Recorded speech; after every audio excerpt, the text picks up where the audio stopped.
हम अपनी जिंदगी में जब भी कोई गुनाह करते हैं, किसी बच्चे को मारते हैं, किसी की चीज छीन के खा जाते हैं, या किसी को गाली देते हैं, किसी का उल्टा नाम लेते हैं, तो हम हमेशा यही बात कहते हैं कि ये सब कुछ हमसे शैतान ने करवाया, जबकि ये सब कुछ हमने खुद किया होता है। अल्लाह ने रमजान इसीलिए बनाया कि हम सबको ये रियलाइज हो सके कि ऐसे बहुत से गुनाह हैं जो हम खुद करते हैं, लेकिन मासूम बेचारे शैतान के ऊपर लगा देते हैं। यकीनन शैतान हमसे ज्यादा मासूम है, लेकिन उसका नाम शैतान पड़ चुका है। क्योंकि इस मासूम का नाम शैतान अब पड़ चुका है, तो अब हम जो भी गुनाह करते हैं वो इस शैतान के ऊपर डाल देते हैं। अब दूसरी बात यह है कि बहुत जल्दी हमने सुना था कि एक ऐसी टेक्नोलॉजी आएगी, यानी शैतान का एक ऐसा छोटा भाई आएगा जो हम लोगों को बहुत सी चीजों से फैसिलिटेट करेगा। हमारे बहुत से ऐसे काम होंगे जो वो कर दिया करेगा और हमारी मेहनत कम हुआ करेगी, लेकिन उसके बदले में हमें उसका मुआवजा मिल जाया करेगा, जिसका नाम AI है, जिसको आप शैतान अल्ट्रा प्रो मैक्स भी कह सकते हैं। अब इसका नेगेटिव इस्तेमाल बहुत से लोगों ने करना शुरू कर दिया। अपनी जिंदगी में कोई भी गलत काम हम करें तो शैतान पे लगा देते हैं, लेकिन अगर हम अपने मोबाइल के अंदर कोई गलत काम करें तो हम ये कह देते हैं कि इसमें आधा शैतान का था और आधा इसके छोटे भाई AI का था। AI को कोई खास तकलीफ है जो वो हमारे मोबाइल में आता है, हमारी स्पेसिफिक वीडियो को रिकॉर्ड कर लेता है और फिर तो खुद ब खुद इंटरनेट पर डाल देता है।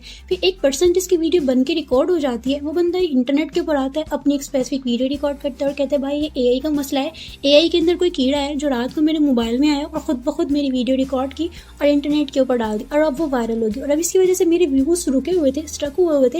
लेकिन ये AI की मेहरबानी है, यानी शैतान अल्ट्रा प्रो मैक्स की मेहरबानी है कि इसकी वजह से मेरे व्यूज बहुत इंक्रीज होने लग गए। मुझे लगता है इस वक्त शैतान से ज्यादा गुनाह AI के सर पे। मुझे लगता है इस वक्त शैतान के सर पे ज्यादा बवाल नहीं है, जबकि AI के सर के ऊपर बहुत ज्यादा बवाल है। क्योंकि AI के अंदर एक स्पेसिफिक कीड़ा है जिसने लोगों की वीडियोस को रिकॉर्ड करना होता है। उसे देखना होता है किसके अकाउंट के ऊपर व्यूज स्टक हुए हैं और उसकी वीडियोस रिकॉर्ड नहीं हो रही है, तो मैं एक स्पेसिफिक वीडियो रिकॉर्ड कर दूं, खुद ही से बना के रिकॉर्ड कर दूं ताकि लोग इसकी वीडियोस के ऊपर आएं और इसको बहुत ज्यादा व्यूज मिलें। देखो, मैं किसी के ईमान को जज तो नहीं करूंगी, मैं किसी के बारे में कोई बात नहीं करूंगी, लेकिन मैं तुम्हें एक सिंपल एग्जांपल से इस बारे में बताना चाहती हूँ। लास्ट डेज में पंजाब ग्रुप ऑफ कॉलेज की एक बच्ची के साथ बहुत बुरा हुआ, जिसके बारे में ये कहा जाता है कि उसके गार्ड ने उसके साथ रेप किया, जो कि बहुत बुरा है कि एक बंदी पढ़ने के लिए अबाए में यूनिवर्सिटी आती है, लेकिन यहाँ आके उसके साथ बहुत गलत होता है। अब इसके बाद स्टूडेंट उसके लिए प्रोटेस्ट कर रहे हैं, जो कि करना बनता भी है, एक्सपेक्टेड भी है, क्योंकि वो हम सब बहनों की बहन थी और हमारे भाइयों की भी वो बहन थी। हमारे भाइयों ने उसके लिए बहुत ज्यादा एहतजाज किया, प्रोटेस्ट किया, जो कि बिल्कुल एक्सपेक्टेड है, करना भी चाहिए क्योंकि ये हम सबका राइट है। इस वाक्य को लेके एक स्पेसिफिक वाक्य बना, यानी जब मिनाहिल मलिक की वीडियो लीक हुई, इससे कुछ दिन पहले ही पंजाब ग्रुप में ये वाक्य हो चुका था। अब जब मिनाहिल मलिक की वीडियो लीक हुई तो कुछ लोगों ने कमेंट सेक्शन में आके, कुछ लड़कों ने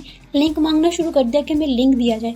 इसके बाद टिकटॉक पे काफी ज्यादा प्रोटेस्ट हुआ। काफी लड़कियों ने कहा कहाँ है वो लड़के जो उस बंदी के लिए एहतजाज कर रहे थे, पंजाब ग्रुप की बच्ची के लिए एहतजाज कर रहे थे, लेकिन आज वो इस बंदी के लिए एहतजाज नहीं करे बल्कि लिंक मांग रहे हैं। मुझे एक बात की समझ नहीं आती है, एक बंदी जिसकी एक वीडियो है ही नहीं तो वो लीक कैसे होगी? एक बंदी जिसने अपनी वीडियो बनाई नहीं है तो वो लीक कैसे होगी? मैंने पहले भी कहा था मैं किसी के ईमान को जज नहीं करूंगी, लेकिन हम सब जानते हैं कि ये AI जनरेटेड वीडियो थी या खुद बनाई गई वीडियो थी। अगर एक बंदी खुद कह रही है कि आ बैल मुझे मार, तो बैल उसको क्यों नहीं मारेगा? या अगर एक बंदी सड़क के दरमियान में खड़ी होकर कह रही है कि आ बस मुझसे टकरा जा, तो बस उससे क्यों नहीं टकराएगी? आप लोगों को ये बात क्यों नहीं समझ आ रही कि अगर एक स्पेसिफिक वीडियो बन के लीक हो चुकी है तो उस बंदी का हाथ है इस चीज में। इसके बावजूद अगर लोग उसकी वीडियोस को नहीं देखेंगे तो उस बंदी को व्यूज कैसे मिलेंगे, वो वायरल कैसे जाएगी? उसके लिंक नहीं मिलेंगे तो उसके ऊपर अकाउंट के ऊपर उसके व्यूज कैसे आएंगे?